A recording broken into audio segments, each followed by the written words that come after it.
जय श्री कृष्ण दोस्तों आज इस वीडियो के माध्यम से जानेंगे कि कलयुग में श्राप क्यों नहीं लगता।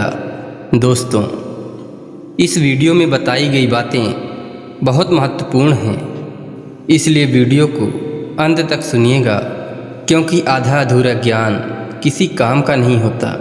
तो चलिए दोस्तों, आपका ज़्यादा समय न लेते हुए यह जानने का प्रयास करते हैं कि आखिर क्यों कलयुग में श्राप या बद्दुआ नहीं लगती। दोस्तों, आप तो यह जानते ही हैं कि इंसान अपने किस्मत या भाग्य का निर्माण अपने कर्मों से करता है और कर्मों के द्वारा ही अपने भविष्य का निर्माण करता है। परंतु इस प्रक्रिया में जाने अनजाने में कुछ ऐसे पाप कर्म हो जाते हैं जिनके चलते इंसान किसी न किसी श्राप का भागी बन जाता है, परंतु उसका असर ना के बराबर होता है। लेकिन ऐसा क्यों होता है? दोस्तों, आपको पता ही है, कलयुग कालखंड के अनुसार चौथा युग है और इसकी शुरुआत लगभग 5000 वर्ष पूर्व हुआ था।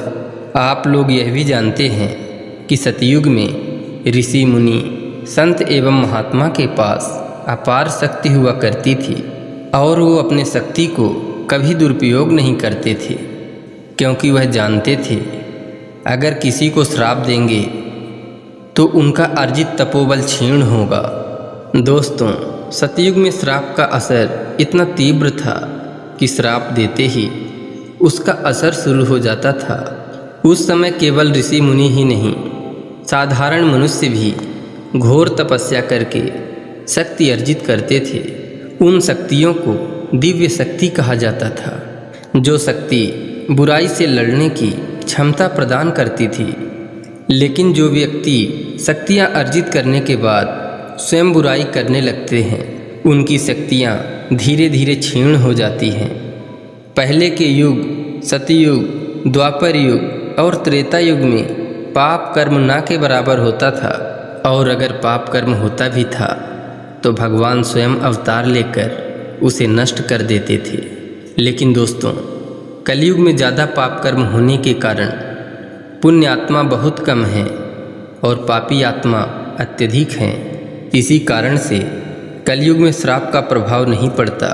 कलयुग में अगर कोई श्राप देता भी है तो उसका असर बहुत धीरे धीरे होगा या फिर नहीं भी हो सकता, क्योंकि कलयुग में जो इंसान श्राप देता है वह कभी न कभी कोई पाप कर्म किया रहता है, इसलिए उसके श्राप में इतनी शक्ति नहीं होती और श्राप का असर भी नहीं होता। दोस्तों, कलयुग में ऐसे व्यक्ति मिलना बहुत मुश्किल है जिसने जीवन में कोई पाप न किया हो।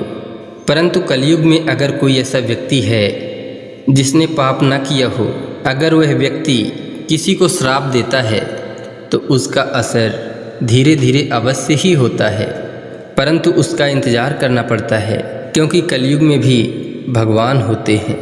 भगवान पहले भी थे, आज भी हैं और आने वाले कल में भी होंगे।